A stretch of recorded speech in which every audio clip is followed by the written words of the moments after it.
السلام علیکم ورحمۃ اللہ وبرکاتہ۔ الحمد للہ رب العالمین والصلاة والسلام علی سید الانبیاء والمرسلین وعلی آلہ وصحبہ اجمعین ومن تبعہم بإحسان الی یوم الدین، اما بعد۔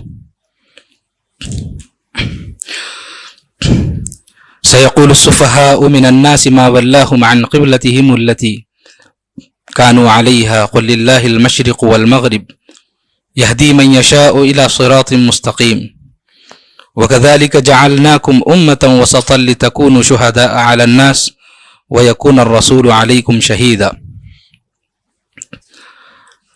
آج کی تلاوت میں ہم نے دوسرے پارے کو ختم کیا، جو کہ سورۃ البقرہ ہی کا ایک بڑا حصہ ہے۔